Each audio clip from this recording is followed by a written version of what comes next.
Hello everyone, welcome back to a continuation of this video series on the historical criticism of Islam. Today we're going to talk about the place yet again, and our fundamental question is this: where is the place? Where is Mecca on any of the ancient maps? Better yet, when did it really appear for the first time? With me here to unpack all of this for us is Dr. J. Smith. Dr. J, welcome back. Okay, and I'm going to. This is absolutely important because maps are where you will find a place. We're talking about a place, so a place would be on a map, and maps are hugely important because they do locate the places that we're referencing, the places that we're investigating. And so that's why it was important to do this. Dr. Patricia Corona was the one that really did this. And this is, I'm using her research. She is the one that researched this between 1977 and 1987 in the last century, that 10-year period. She wanted to find, she had the same question. Okay, if we're looking for a place, let's look at the maps. Let's just look at the maps. And I'm sure her intent was really to prove it, basically. Yeah. The difficulty is that there are no ancient maps of Arabia.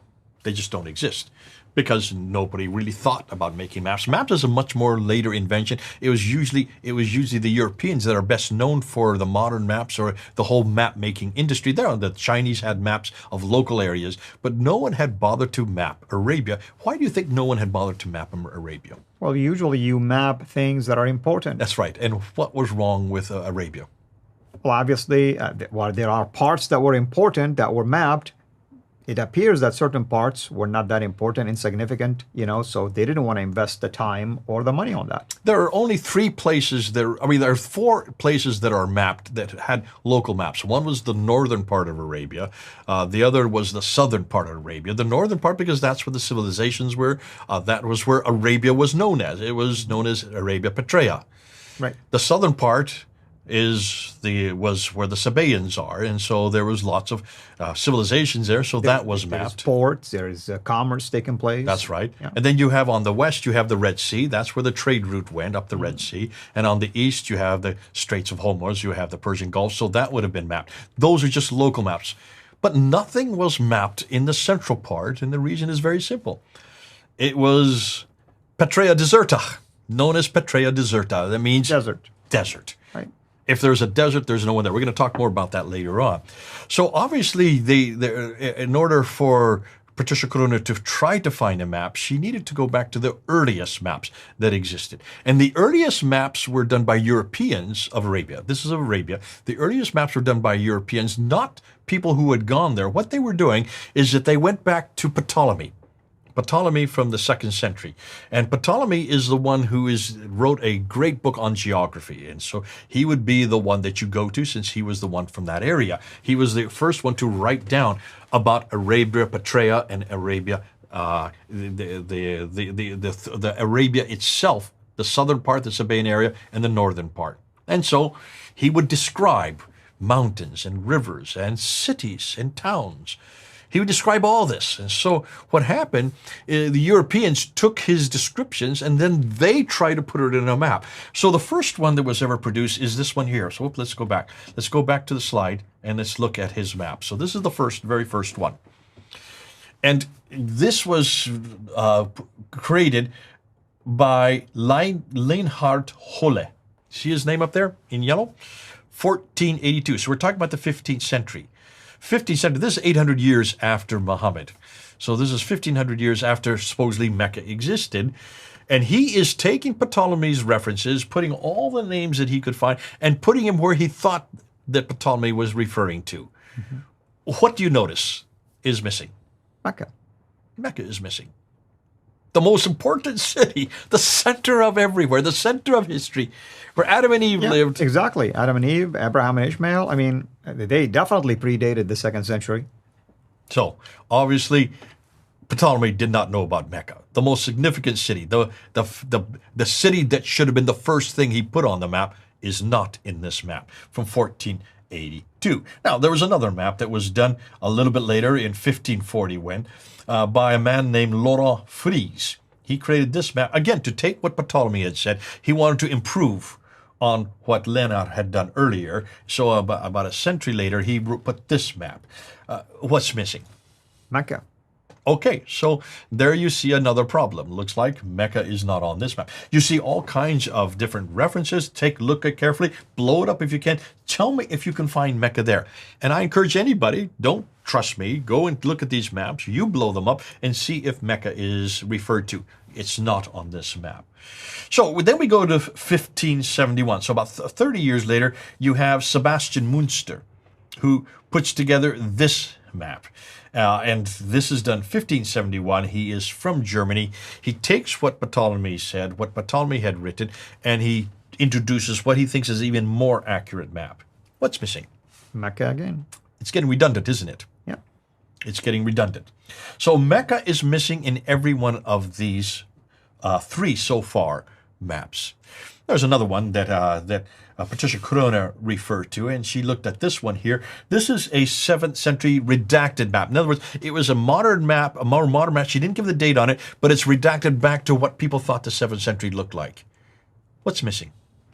Mecca again? So they should have had Mecca by now. Certainly by the 14th, 15th, and 16th century, they should have known about Mecca because Mecca was well known by then. Right. Mecca was very well known by then. So why, if this is a redacted map back, why in the world didn't they have Mecca on this map? Now, that's not the only one. Here's another one that Patricia Corona refers to. This is a 7th century redacted map back, looking back. She didn't give a date for it because we don't really know the date of this one. But again, certainly this is after the 15th century. So this is still coming out of Europe. This is after the 15th century. They should have had Mecca on that map. Remember, this is the center of history. This is where Adam and Eve lived. This is where Abraham lived. This is where all the prophets were buried. Well, 70 to 300 of the prophets were buried. What in the world is going on here? Once again, we're missing Mecca. Now, here's a number of questions I have. See if you can answer them. Maps are supposed to show where places exist. Isn't Mecca the most important place for Arabia? That's what the standard Islamic narrative told us. Then why is it not there? Somebody must have missed it, right? Now, if you look carefully here, you can see Makoraba there. It's about halfway up. Let me just point to it. There is Makoraba. And some people have said, that must be Mecca. Look and see where I'm pointing right now. Makoraba, can you see where it is right there? Yeah, it's in the middle. It's in the middle, so it's not in the right location. Okay, so they didn't get their dimensions right. Could that be Mecca? Jay, they took the time to draw the shorelines and they missed the location of Mecca. Well, Gibson actually takes this on. He says, yes, that's his Makoraba, but is Makoraba the same word as Mecca in Arabic to begin with? No, it isn't. Of course not. What are the three major consonants in Makoraba? Karaba. Yeah. The place of the Karib, or whatever it is. Mukarraba, yeah. Mukaraba. So if it's got the wrong consonants to begin with. But then he said, and so did Patricia Corona. She took this on as well. She says, first of all, Arabic, anybody who knows Arabic knows that that's not the same name. But then Gibson did a much better thing. He went back to Ptolemy, and he went back and he wanted to look at where all the mountains were that Ptolemy talks about and where the rivers were. With Ptolemy, and he noticed that every one of these maps were done by Europeans who never really had been to Arabia. Those rivers did not exist in the middle of the desert. There were no rivers in the middle of the desert. Where are those rivers coming from? You can see here on the map. Right. They're much further south. Mm-hmm. In fact, when you look and see where the rivers are and the mountains are, and when you look where the towns that are close to the rivers and close to the mountains that Ptolemy did talk about, you push everything south. What Ptolemy did not realize is that he had not really been there physically. He didn't realize that the whole central part of Arabia was desert. He forgot about the desert. And he just assumed that all these places were further north. What Gibson says, no, there are no rivers up there, and these mountain ranges are much further south. So he redistributed, putting where the mountain ranges were, and then putting where the rivers were, and where the towns that were close to those rivers, he put them where they were, and guess what he found? Makoraba is way down in Yemen. It's way down south. And he recorrected it, showing that this is where that Makoraba is. So he helped us on that one, on top of that. But, so the maps don't show it. And I don't know why the Europeans didn't think this through. when they were putting these maps together in 1400 and in 1500, and these redacted maps even later than that, in the 18th and the 19th century, why did they not question this? Why is it no one came up with this problem that the Mecca is not on any of these maps? Doesn't that sound rather curious to you? Absolutely. Well, Patricia Corona asked this question. She wanted to know why no one had really brought this up. So she decided to do some work on her own. And guess what she found? She wanted to go back and find out where the first reference. Now remember, this woman reads and writes 15 languages. She knows everything. She can write. She can read and write Akkadian and Aramaic and all Arabic and all this Nabatean Aramaic and Syriac, Aramaic, Syriac. She could read all this. And she went back to the earliest documents, and she found a document called the Apocalypse of Pseudo-Methodius Continuato Byzantia Arabica, which is the first reference she could find to this place called Mecca, written in 741 AD. That's the 8th century.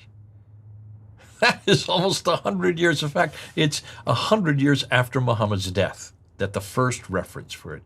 What does this say to you? That tells me that Mecca wasn't as prominent a city or a town like the standard Islamic narrative would want us to believe. Absolutely. To me, that's a huge problem. What I want to do next, going to the next episode, is I want to look at those qiblas again. I want to talk about those qiblas that Gibson referred to.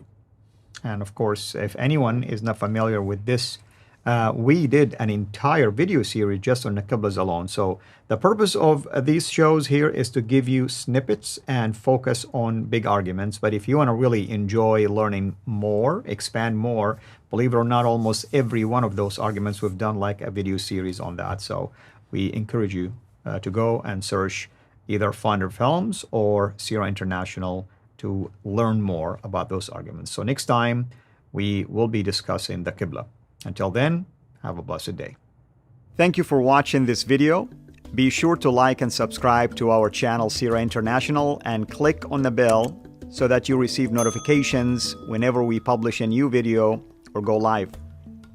I would also like to appeal to you to consider becoming a Patreon patron by clicking the link right below. By doing so, you can give towards the production of these videos. There are also other options for you where you can give to our channel. I thank you from the bottom of my heart.